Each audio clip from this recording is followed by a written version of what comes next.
નમસ્કાર વિદ્યાર્થી મિત્રો, કેમ છો બધા? મજામાં? સરસ. આજે વિડિયો લેક્ચરના માધ્યમથી મળીએ છીએ. આજના લેક્ચરની અંદર આપણે શું કરાવવાનું છે તો કે આપણું જે ઓનલાઈન એજ્યુકેશન શરૂ છે એની અંદર 12 સાયન્સનું આપણું ચેપ્ટર નંબર ફર્સ્ટ જે છે, બરાબર, સંબંધ અને વિધેય. રેડી? વિડિયો લેક્ચરની અંદર આ ચેપ્ટર ઓલરેડી આપણે ભણી ચૂક્યા છીએ. રેડી? ક્લાસરૂમની અંદર આનું રિવિઝન પણ થઈ ગયું છે. પણ બધા ચેપ્ટરના સૂત્રનું ફરી એક વખત વિડિયો લેક્ચર બનાવીને રિવિઝન કરાવવાનો જે આપણે વાત થઈ છે. રેડી? એ મુજબ પહેલા ચેપ્ટરના ટોટલી જેટલા પણ સૂત્ર આવે છે, મતલબ એની જે કઈ થિયરી છે, રેડી, એ આજના લેક્ચરમાં આપણે જોવાના છીએ. તો ચલો સ્ટાર્ટ કરીએ હવે, વધારે સમય ના બગાડતા. ચેપ્ટર 1 સંબંધ અને વિધેય, રિલેશન એન્ડ ફંક્શન. રેડી? એમાં પહેલો ટોપિક આપણે જોવો પડે સંબંધ. જો તો ક્લાસરૂમમાં આપણે સમજાવી દીધું છે, ફરી પાછી આ બધી ચર્ચા થાય છે. સંબંધ સમજવું હોય તો એની માટે તો કે આપણે બે ગણ લીધા હતા, બરાબર છે, ગણ A અને ગણ B. ઓકે, જો સંબંધની સમજૂતી આ રીતે આપી શકાય. ધારો કે કોઈ ગણ A આ રીતનો છે, 1 2 3 અને 4 સુધી લઈ લો, અને B આ રીતનો છે કે ભાઈ 2 અથવા 4 અને 6. ચલો બે જ વસ્તુ લઉં છું, 4 અને 6. હવે A થી B પરના કેટલા સંબંધ બને તો કે A ક્રોસ B ના જેટલા તમે ઉપગણ બનાવી શકો ને એટલા A થી B પરના સંબંધ બને. શું કીધું? કેટલા સંબંધ બને તો કે જેટલા આપણે A ક્રોસ B ના ઉપગણ બનાવી શકીએ. તો સૌથી પહેલા આપણે ક્રોસ ગુણાકાર તો આવડવો જોઈએ. મેં સમજૂતી આપું છું. A બરાબર 1 2 3 4 અને ક્રોસ B = 4 and 6 છે. તેમનો ક્રોસ ગુણાકારમાં કયા કયા ઘટક આવે તો કે 1 4 1 6, 2 4 2 6, 3 4 3 6. અહીં સુધી જ રાખીએ, ઘટક ઘટાડી દઈએ છીએ, બરોબર છે. આપણે વધારે રાખવાની જરૂરિયાત નથી, 3 ઘટક હશે તો બી ચાલશે. ઓકે, ચાલો. આ A ક્રોસ B તો કે આના કેટલા ઉપગણ બની શકે? 11મા ધોરણની અંદર આપણે શીખી ગયા કે 6 ઘટક છે, 2 ની 6 ઘાત જેટલા ઉપગણ બની શકે, એટલા A થી B પરના સંબંધ બની શકે. રાઈટ? આ વાતથી સંબંધ. એક ઉદાહરણ આપી દઉં કોઈ એક સંબંધનું. રાઈટ? ચલો અહીં ધ્યાન રાખજો. રેડી? જો એક ટૂંકમાં A થી B પરનો એક રિલેશન આપું છું અને એને S વડે દર્શાવું છું. S જેમ A વિરુદ્ધ B, એટલે પહેલો ઘટક A માં લેવાનો, બીજો ઘટક B માંથી. રેડી? અને જે સંબંધ આ રીતનો આપું છું કે ભાઈ x અને y ની જોડી કે જ્યાં y છે ને x કરતા 2 ગણો હોય, x belong A અને y belong B. રેડી? આ એક સંબંધ આપ્યો કહેવાય. S વડે મેં દર્શાવ્યું, કોઈ બી સિમ્બોલ આપણે આપી શકીએ. રેડી? જનરલ ટેક્સ્ટમાં બધી S આવે છે એટલે આપણે S દ્વારા સમજાવ્યું છે. x અને y ની જોડી કે જ્યાં y કેવો હોય તો કે x કરતા બમણો હોય, અને x અને y કેવા એટલે A અને B ઉપરના ઓલા માટે જે ઉદાહરણ છે, ઉપરનો A અને B ઈ જ આપણા માટે છે, બરાબર છે. બીજો કોઈ કેપિટલ A કેપિટલ B ની વાત નથી. ચાલો, તો તેથી S બરાબર કેવા કહેવાય? જો આ ગુણધર્મની રીતે, હવે આનાથી આપણે યાદની રીતે ફેરવીએ. આપણે એવા ઘટક લેવા જેમાં y મતલબ પાછળનો ઘટક છે ને પેલા ઘટક કરતા બમણો હોય છે. તો કે 1 અને 4 હાલે? ન હાલે. 4 1 કરતા 4 ગણો થયો. 1 અને 6 ના હાલે. 2 અને 4 હાલે કે ના હાલે? તો કે હાલે. આ 2 અને 4. 2 અને 6 ન ચાલે. 3 અને 4 ન હાલે. 3 અને 6 ચાલે. બસ આ એક સંબંધ થઈ ગયો. સમજાણું કે નહીં? રેડી? તો A થી B પરના કેટલા સંબંધ થાય તો કે જેટલા A ક્રોસ B ના ઉપગણ બનાવી શકો એટલા A થી B પરના સંબંધ બનાવી શકાય. એમાં એક ઉદાહરણ આપણે આવું લીધું. ઓકે, ચાલો. હવે બીજા બે શબ્દ આપણે સમજવાના હતા. આ તો ઠીક એમ શરૂઆતમાં સમજૂતી, બરાબર. આનું કઈ આપણે ચેપ્ટર કે એટલું બધું લાગતું વળગતું નથી. ઠીક છે, અમુક વાળા 2 3 દાખલામાં ક્રોસ ગુણાકારની જરૂરિયાત પડે છે. હવે જો સંબંધ બનાવવાના દાખલા આવે છે ને એમાં. હવે જો આની પછી બીજા બે શબ્દ હતા, ખાલી સંબંધ અને સાર્વત્રિક સંબંધ. જો અહીંયા ખાલી સંબંધ કેને કહેવાય તો કે જેમાં એક પણ ઘટક ના આવતો હોય એવા સંબંધને કેવો સંબંધ આપણે કહીએ છીએ? ખાલી સંબંધ. એક ઉદાહરણ આપીને સમજાવું છું, બરાબર છે. જો અહીં ધ્યાન રાખો, હું S બરાબર A થી B પરનો રિલેશન જ લઉં છું અને આ રીતે રિલેશન લઈ લઉં છું, બરાબર. x અને y ની જોડી કે જ્યાં y છે ને x કરતા 10 ગણો હોય. રાઈટ? આ રીતે આપણે સંબંધ લીધો. x અને y ની જોડી, y કેવો હોય તો કે x કરતા 10 ગણો. x કેમાંથી લેવાનો? A માંથી. y કેમાંથી લેવાનો? B માંથી. આમાં તમે એકય જોડી જોઈ લો. એવું છે કે જે પાછળનો ઘટક એ પેલા ઘટક કરતા 10 ગણો હોય તો કે ના, એક પણ જોડી એવી નથી. તો S બરાબર શું આવે? ખાલી ગણ આવે. આને કેવો સંબંધ કહેવાય? ખાલી સંબંધ. રેડી? ચલો ત્યારબાદ બીજો એક શબ્દ આવે સાર્વત્રિક સંબંધ.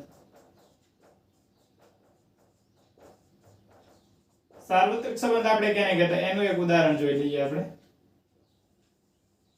જે સંબંધની અંદર a ક્રોસ b ના તમામ ઘટક આવી જતા હોય એને a થી b પરનો સાર્વત્રિક સંબંધ કહેવાય. જેમ કે s જેમ a વિરુદ્ધ b લખીએ અને s is equal small a b ની જોડી કે જ્યાં a - b belong capital Z, a belong capital A અને b belong capital B. ચાલો a અને b માંથી ઘટક લેવાના. રેડી સ્મોલ a અને સ્મોલ b x y ની જગ્યાએ મેં આ વખતે શું આપ્યું છે સ્મોલ a સ્મોલ b. એવી જોડી લેવાની જે બે ની બાદબાકી કરતા પૂર્ણાંક સંખ્યા આવતી હોય છે. તો a માં b માં બધા પૂર્ણાંક ઘટકો છે, પૂર્ણાંક આંકડા છે ને કોઈ પણ બે પૂર્ણાંક સંખ્યા હોય એની બાદબાકી હંમેશા પૂર્ણાંક સંખ્યા જ આવે. તમે આમાંથી કોઈ પણ ઘટક લઈ લો, બે ની બાદબાકી કરો તો પૂર્ણાંક સંખ્યા જ આવે કે નહીં? તો કે હા. તો એનો મીનિંગ શું થયો? s બરાબર શું થશે? તો કે a ક્રોસ b આખો આવી જશે. તો આ સંબંધને કેવો કહેવાય? સાર્વત્રિક સંબંધ કહેવાય. સમજાઈ ગઈ વાત? જે સંબંધની અંદર એક પણ ઘટક ના આવતો એ ખાલી સંબંધ, અને જે સંબંધની અંદર આખો a ક્રોસ b આવી જતો હોય તો એ સંબંધને કેવો કહેવાય? સાર્વત્રિક સંબંધ. અને સંબંધ એટલે શું? તો કે ભાઈ a થી b પરનો સંબંધ એટલે a ક્રોસ b ના જેટલા ઉપગણ બનાવી શકાય તેટલા સંબંધ બને. સંબંધ એટલે આ રીતે હોય કંઈક. રેડી? આપણે એક ઉદાહરણ આપી દીધું. રેડી? પણ આ તો આપણે ફક્ત સમજૂતી તે સંબંધ શું છે એ વસ્તુ માટે. બાકી આપણે મેઈન જરૂરિયાત ત્રણ શબ્દની પડતી: સ્વવાચકતા, સમિતતા અને પારંપરિકતા. રેડી? આપણે ઈ ખાસ જોવાનું છે. આનો સમજાય તો કઈ વાંધો નહીં, એટલી બધી કાંઈ જરૂરિયાત નથી. ખાલી સંબંધ અને સાર્વત્રિક સંબંધ બે શબ્દ યાદ રાખી લેવાના છે. આપણે જે જરૂરિયાત પડતી જે દાખલામાં આવતું એ સ્વવાચકતા, સમિતતા અને પારંપરિકતા. હવે સ્વવાચકતા, સમિતતા અને પારંપરિકતા શીખવી તો એની માટેનું એક ઉદાહરણ જ આપણે લઈ લઈએ. ચલો જો એક રિલેશન આપી દો આમ s ને, આની માટે જ આપી દો a વિરુદ્ધ b. આ જ લઈ લઈએ ચલો ને. s ઇઝ ઇક્વલ a અને b ની જોડી કે જ્યાં a - b belong Z, a belong capital A અને b belong capital B. આ રીતના એક તમને રિલેશન મેં આપી દીધો. ચલો હવે હું એમ કહું ચકાસો કે ભાઈ સ્વવાચક છે કે કેમ, સમિત છે કે કેમ ને પારંપરિક છે કે કેમ.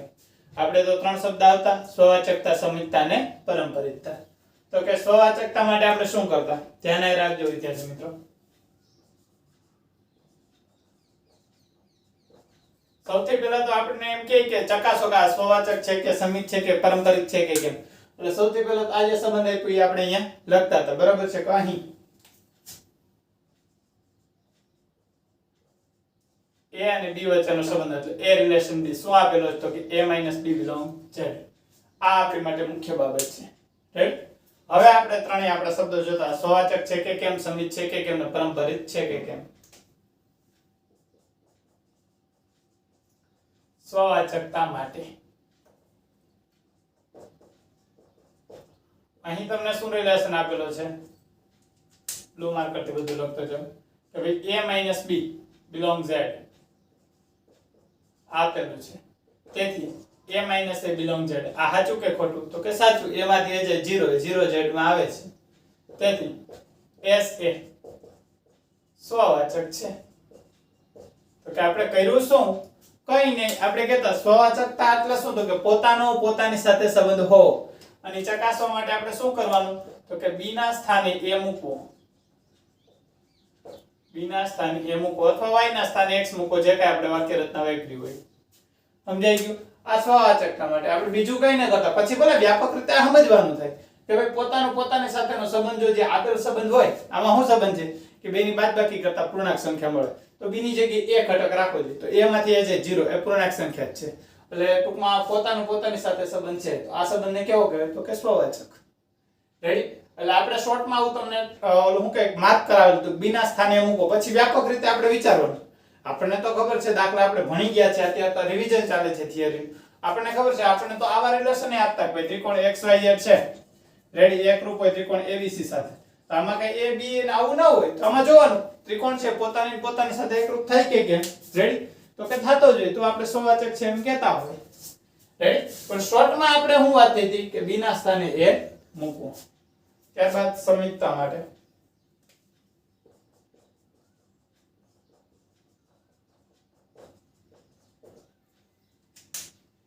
અહીં a minus b belong z. z a minus b belong z છે, તેથી b minus a belong z. આ સાચું કે ખોટું?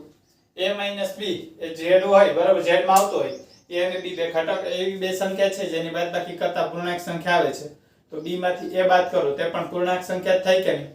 જેમ કે તમે એમ કહો કે 3 માંથી 7 બાદ કરું તો -4, તો તમે 7 માંથી 3 બાદ કરો તો +4, બંને z માં આવે છે. ઓકે, તો આ સાચું હોય તો આ સાચું જ થાય, તો એનો મીનિંગ એવો થઈ ગયો, તેથી s એ સમિત છે. રેડી? આની માટે આપણે એવું કહેતા કે સાહેબ b ના સ્થાને a મૂકો અને a ના સ્થાને b મૂકો. અને જો બંને વસ્તુ સાચી થતી હોય, રેડી, મતલબ a b ને અદલ બદલ કરતા મળતો જે રિલેશન હોય એ સાચો થતો હોય તો આપેલ સંબંધ એ કેવો છે? તો કે સમિત છે, નહીં તો સમિત નથી. રેડી? ચલો ત્યારબાદ જોઈ લઈએ પારંપરિકતા માટે.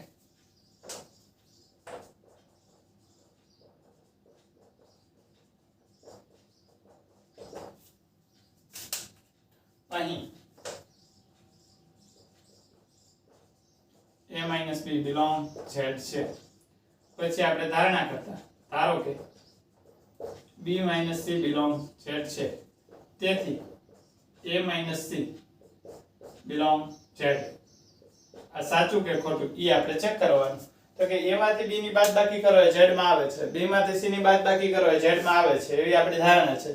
તો a માંથી c બાદ કરો તો 100% z માં આવતો જ હોય. તેથી s એ કેવો છે? તો કે s એ પારંપરિક છે. રાઈટ? આ રીતે આખી આપણી ટૂંકમાં ગેમ ચાલતી.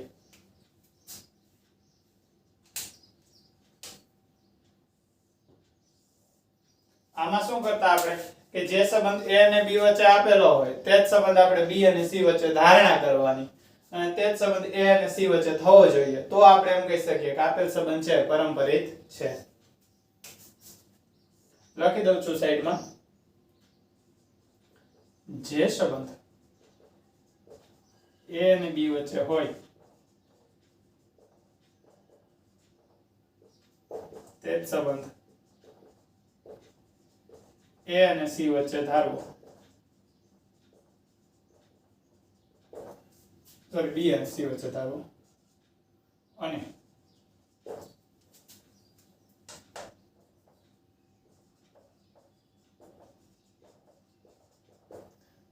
તે જ સંબંધ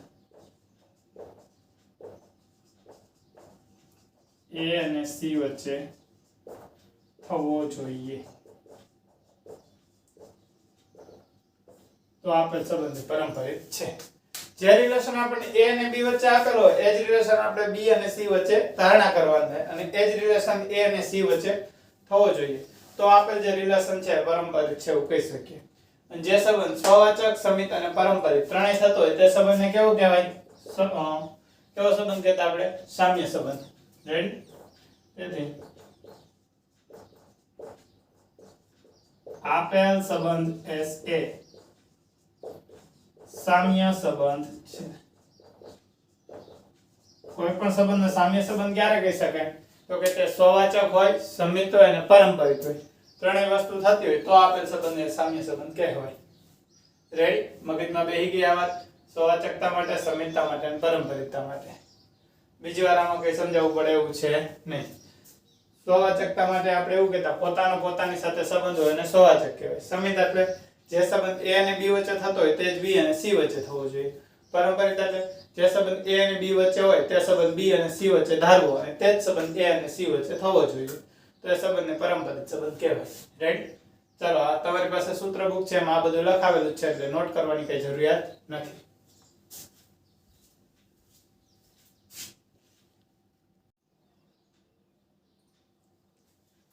ચલો વિદ્યાર્થી મિત્રો, આગળની થિયરી જે છે બધી બોર્ડ ઉપર લખેલી છે, એટલે ફટાફટ આપણે જોતા જઈએ. રેડી?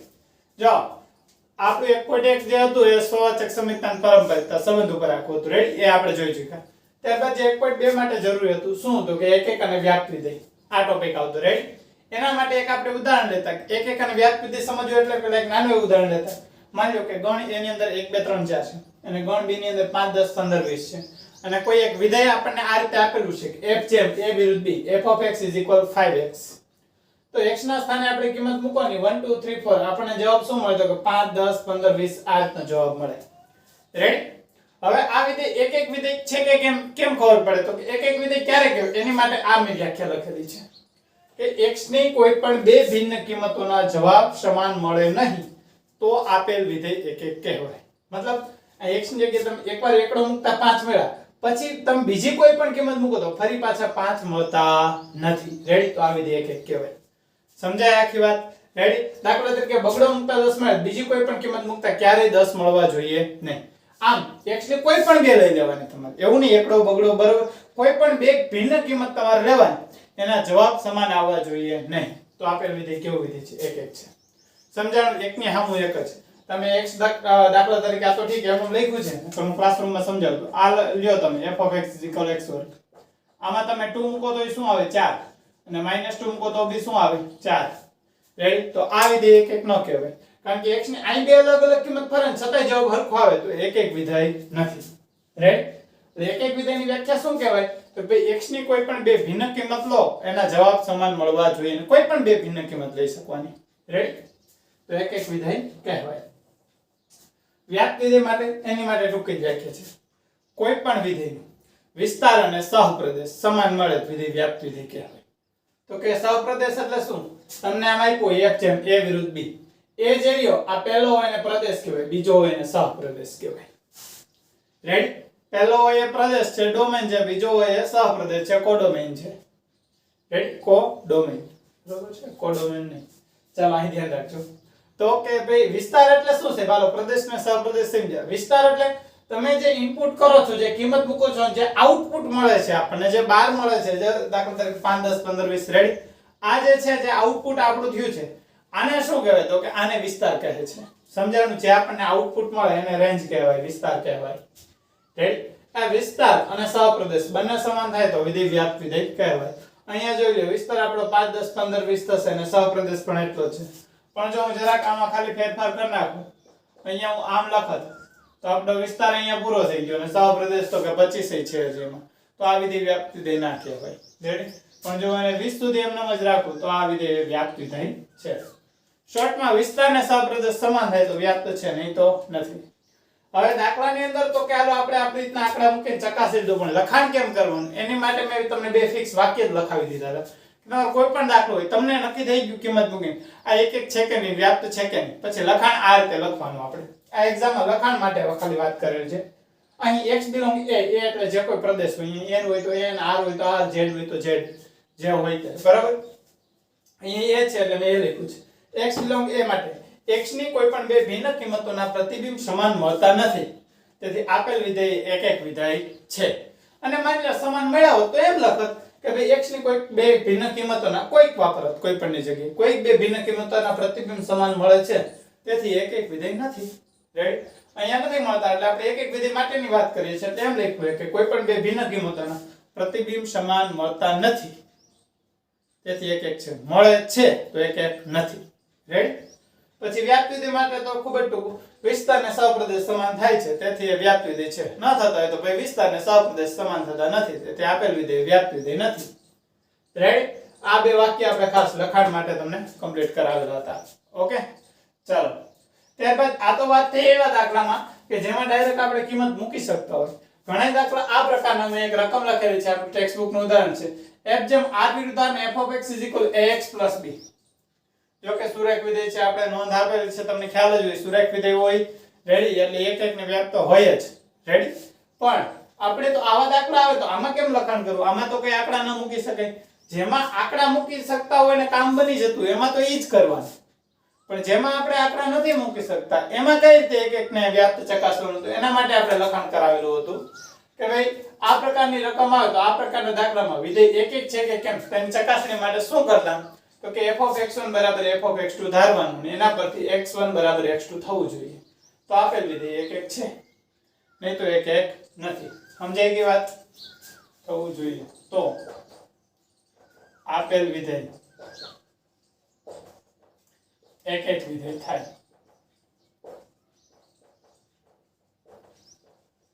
સમજાય કે એક એક વિધેય થવા માટે શું કરવું પડે? f of x1 બરાબર f of x2 ધારવાનું ને x1 બરાબર x2 મળવું જોઈએ. ક્યારે? જ્યારે આંકડા ન મૂકી શકાતા હોય. તો હાલો વ્યાપ્ત વિધેય માટે આંકડા મૂકી શકાતા હોય તો ડાયરેક્ટ ચેક કરી લે. આંકડા ન મૂકી શકાતા હોય ત્યારે શું કરતા?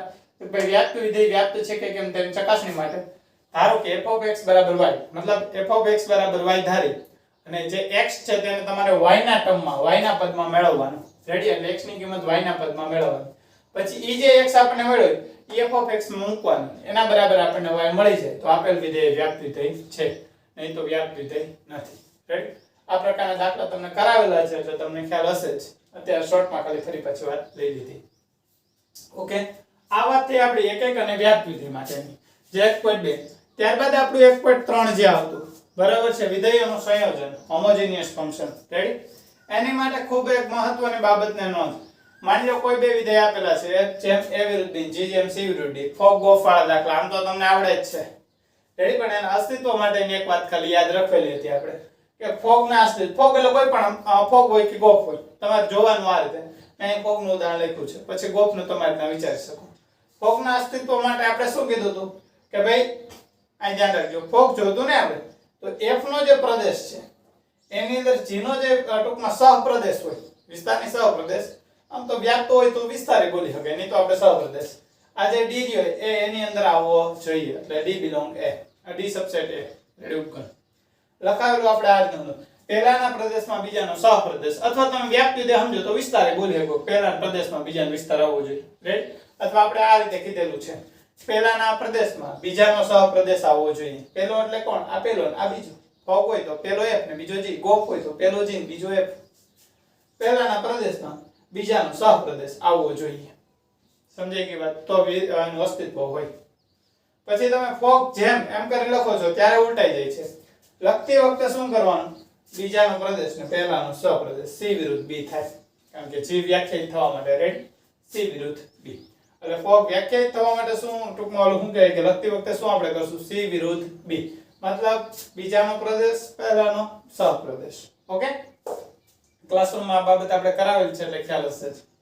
પછી વ્યસ્ત સંપન્ન વિધેય. ઠીક છે, આ 2021 ની જે આપણે ટૂંકમાં બોર્ડની એક્ઝામ છે એમાં તો આ ટોપિક કાઢી નાખેલો છે, બાકી આપણને ખ્યાલ હોવો જોઈએ કે જે વિધેય એકક અને વ્યાપ્ત હોય તેનું જ પ્રતિવિધેય મળે. પ્રતિવિધેય કેનું? વ્યસ્ત સંપન્ન એટલે જે વિધેયનું વ્યસ્ત વિધેય મળી શકતું હોય એ વિધેયને વ્યસ્ત વિધેય કહેવાય. રેડી? પણ વ્યસ્ત વિધેય મળે ક્યારે? તો કે જે વિધેય એકક અને વ્યાપ્ત હોય તેનું જ પ્રતિવિધેય મળે, વ્યસ્ત વિધેય મળે. રેડી? અને f a વિરુદ્ધ b હોય તો f ઇન્વર્સ શું થઈ જાય? તો કે b વિરુદ્ધ a.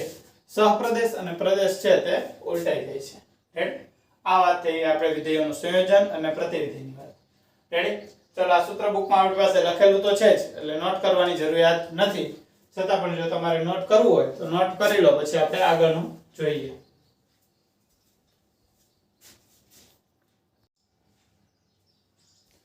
ચલો વિદ્યાર્થી મિત્રો, હવે આગળ આપણે જોઈએ છેલ્લો ટોપિક આપણો. રેડી? દ્વિક્રિયાનો. જો દ્વિક્રિયા જેને આપણે ઇંગ્લિશમાં સ્ટ્રિંગ કહીએ છીએ. રેડી? Binary operation. જો સ્ટ્રિંગ જેમ આ રીતનો આપણને આપવામાં આવ્યો r ક્રોસ r વિરુદ્ધ r.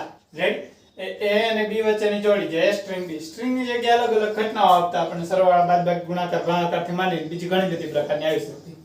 હવે આ છે દ્વિક્રિયા છે કે નહીં, ક્યારે કહેવાય? તેની માટેની વ્યાખ્યા આપણે આવી લખાવતા. સ્ટ્રિંગ એ r ક્રોસ r ની પ્રત્યેક જોડ a b ને, રેડી, r ના અનન્ય ઘટક a સ્ટ્રિંગ b સાથે સાંકળે તો તે દ્વિક્રિયા છે, નહીં તો નથી. મતલબ પહેલો અને બીજો બે ઘટક r માં લેવાના, એની વચ્ચે જે પ્રોસેસ થતી હોય પ્રોસેસ કરવાની છે, કે સરવાળા, બાદબાકી, ગુણાકાર, ભાગાકારથી માંડીને જે કંઈ આપી હોય એ પ્રોસેસ કરવાની, અને જવાબ ફરી પાછો કેમ આવવો જોઈએ? r માં. તો r પરની દ્વિક્રિયા કહેવાય. રેડી? ચાલો, પછી તો આપણે ખબર છે આ બધી વસ્તુ ઘણા બધા દાખલા આપણે ગણ્યા છે. પેલા બે ઘટક લેવાના કીધા r માંથી લેવાનું, જવાબ પાછો r માં આવવું જોઈએ. z હોય તો z, n હોય તો n. રાઈટ? સમક્રમી હોવા માટે મેજોરિટી આપણે આ રીતે ચકાસતા. 2 સ્ટ્રિંગ 3 અને 3 સ્ટ્રિંગ 2 બંનેનો જવાબ સરખો મળે તો દ્વિક્રિયા કેવી છે? સમક્રમી છે, નહીં તો સમક્રમી નથી. પછી જૂથના નિયમ માટે 2 સ્ટ્રિંગ 3 સ્ટ્રિંગ 4 એમાં આપણે એવું કરતા, એકવાર બગડાને તગડાને ભેગો રાખતા, ચોગડાને અલગ, એકવાર તગડાને ચોગડાને ભેગો રાખે, બગડાને અલગ. બંને વખતે જવાબ સરખો મળે તો સ્ટ્રિંગ એ જૂથના નિયમનું પાલન કરે છે, નહીં તો નહીં. અહીંયા 2 સ્ટ્રિંગ 3 ને 3 સ્ટ્રિંગ 2 બંને સમાન મળે તો સમક્રમી છે, નહીં તો નથી. રાઈટ? પછી ત્યારબાદ મહત્વની બાબત આવતી આ તટસ્થ ઘટક અને વ્યસ્ત ઘટક. તટસ્થ ઘટક મેળવવા માટે આપણે આ રીતે આગળ વધતા ધારણા કરતા. ધારો કે તટસ્થ ઘટક બરાબર E અને તેથી A string E is equal n. એના ઉપરથી આપણે ગણતરી કરવાની આપણને E મળી છે. વ્યસ્ત ઘટક માટે આપણે આ રીતે આગળ વધતા. ધારો કે ભાઈ એનો વ્યસ્ત ઘટક કોણ છે તો કે B અને તેથી A string B is equal E. એના ઉપરથી આપણે ગણતરી કરવાની સાદુરૂપ આપો તો છેલ્લે B મળી જાય. રેડી? એનો વ્યસ્ત ઘટક આપણે B ધાર્યો B મળી છે પણ એમાં તટસ્થ ઘટક મળે છે. ઠીક છે? એટલે ખૂબ અગત્યની નોંધ આ હતી. જો સ્ટ્રિંગ એ સમક્રમી હોય તો જ તેનો તટસ્થ ઘટક મળે અને જો એનો તટસ્થ ઘટક મળે તો જ તેનો વ્યસ્ત ઘટક મળે, બાકી વ્યસ્ત ઘટક મળે નહીં. રેડી? વાત સમજાય છે ને? રેડી? અહીં સુધી કવર થાય છે ને કેમેરામાં? તો થતું જશે. રેડી? તટસ્થ ઘટક માટે શું થવું જોઈએ તો કે સમક્રમી હોવી જોઈએ. રેડી? સમક્રમી હોય તો તટસ્થ મળે, તટસ્થ મળે તો જ વ્યસ્ત ઘટક મળે, બાકી મળે નહીં. રેડી? ચાલો આ સાથે ચેપ્ટરની આપણી ટોટલ થિયરી પૂરી થઈ જાય છે. પણ અમુક MCQ માટે થોડાક સૂત્ર જરૂરિયાત છે અને આ પ્રકારનું ટૂંકમાં હોય જ છે. બરાબર છે? MCQ એકાદો તો. રેડી? એટલે ખાસ ધ્યાન રાખીને જોઈ લ્યો. રેડી? ટેક્સ્ટમાં નથી આવતા પણ જૂના સિલેબસના એના આધારે સૂત્ર હું તમને કરાવું છું. કોઈ ગણ હોય A is equal એની અંદર 1 2 3 4 5 6 માંડીને n સુધીના ઘટક આપ્યા હોય. રેડી? એના ઉપર પૂછે આની કુલ કેટલી દ્વિક્રિયાઓ થાય? દ્વિક્રિયાની સંખ્યા શું? તો આપણે આવું કહીએ n ની n નો સ્ક્વેર. n એટલે એની અંદર રહેલા ઘટકોની સંખ્યા. રેડી? એમ પૂછે સમક્રમી દ્વિક્રિયાઓની સંખ્યા તો એનું સૂત્ર આપણે આવું કહીએ છીએ n ની n+1/2. આ કેના માટે થયું? સમક્રમી દ્વિક્રિયા. રેડી? પછી a ની અંદર m ઘટક આપ્યા હોય, b ની અંદર n ઘટક આપ્યા હોય અને એમ પૂછે a થી b પરના વિધેયોની સંખ્યા કેટલી? કુલ વિધેય પૂછ્યા છે. રેડી? તો n ની m ઘાત કહીએ છીએ આપણે. રેડી? a ની અંદર m ઘટક, b ની અંદર n ઘટક. b પરના જેના પરના હોય એની ઉપર ઘાત રાખવાની, n ની m ઘાત રાખવાની. રેડી? જો કે હવે તો આપણે પૂછે તો a પરના m જ પૂછે છે તો a પરના હોય તો a ની એની ઘાત આવે, m ઘટક હોય ને n જ પરના પૂછે તો m ની m ઘાત આવે છે. રેડી? a થી b પરના એક એક વિધેયોની સંખ્યા તો npm. રેડી? ક્રમચય સંચયનો p છે. npm ક્યારે? m કેવો હોવો જોઈએ? n કે n કરતા નાનો હોવો જોઈએ. જો m જ n કરતા મોટો છે, આમાં 10 ઘટક હોય ને આમાં 9 ઘટક હોય તો એક વ્યાપ્ત વિધેય શક્ય જ બનવાનું. તો વ્યાપ્ત વિધેય ઘટની સંખ્યા આપણે કેટલી કહી દઈએ? 0 કહી દઈએ. સમજાય ને? આની અંદર 15 ઘટક આવી ગયા આમાં 10 હોય એટલે 15 આંકડા મૂકો તો આમાં ક્યાં ટૂંકમાં ઓલા શું કહે કે બધાય મળવાના જ નથી. રાઈટ? તો એક એક વિધેય થવાનું જ નથી. ઓકે? ચાલો ત્યારબાદ a થી b પરના વ્યાપ્ત વિધેયોની સંખ્યા. એનું સૂત્ર પૂછે તો આ યાદ રાખવાનું મિત્રો. જૂના સિલેબસમાં આવતું, હવે કાંઈ આવતું નથી એટલે તમે ક્યાંય ટેક્સ્ટમાં ક્યાંય જોયું ના હોય. Ready? Sigma r = 1 to n ncr -1 ની n - r ને r ની m ઘાત. m એટલે શું છે? એના ઘટકોની સંખ્યા. n એટલે શું છે? b ના ઘટકોની સંખ્યા. r ની જગ્યાએ ટૂંકમાં તમારે કિંમત મૂકી દેવાની 1 2 3 4 5 ક્યાં સુધી જવાની? n સુધી. n એટલે તો કે b ની અંદર રહેલા ઘટકોની સંખ્યા. એ પ્રમાણે સાદુરૂપ આપવાનું. પણ આપણને પૂછે છે કેવું ખબર? મેજોરિટી આવું પૂછે. a થી a પરના વ્યાપ્ત વિધેયોની સંખ્યા. રેડી? તો a ની અંદર કેટલા ઘટક છે? m ઘટક છે તો m ફેક્ટર. રેડી? a થી a પરના વ્યાપ્ત વિધેયોની સંખ્યા પૂછે તો જેટલા ઘટક હોય એટલા ફેક્ટર આવી જાય છે. રેડી? મેજોરિટી આપણે એક દાખલો જે આવે છે સ્વાધ્યાયમાં એમાં આ આપણે સૂત્ર વાપરીએ છીએ. પણ એમાં a થી a પર જોઈએ. a થી b પર પૂછે તો આ સૂત્ર મૂકવાનું થાય. આમે તમે n ને m હરખા બદલાનો તો ત્યાં સાબિતી તો થઈ જ જતી હોય. ઓકે? ચલો આ બધા સૂત્ર ખાસ નોટ કરી લેજો. આ એક અગત્યની બાબત છે. બરાબર છે? એમ તે કીધું એટલે તમે થોડું વધારે ધ્યાનમાં લેશો. ઓકે? આ બધા ઓલ્ડ સિલેબસ ના હતા એટલે કદાચ ટેક્સ્ટમાં આપણી નજરે ના આવ્યા હોય. રેડી? આ તો એક આવેલું છે અને બાકી આ બે પણ ટેક્સ્ટમાં મેં નોંધ કરાવેલી છે. ઓકે? ચાલો આ સાથે આપણું પહેલા ચેપ્ટરના તમામ સૂત્ર અહીંયા આપણે પૂરા કરી લીધા છે.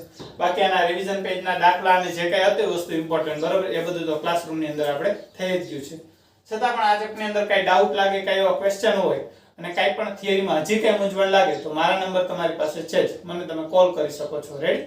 આપણે ડિસ્કસ કરી લેશું કઈ પ્રશ્ન હશે તો. ઓકે? સારું ચાલો તો નેક્સ્ટ લેક્ચરમાં નવા ટોપિક સાથે આપણે ફરી પાછા મળશું. બાય.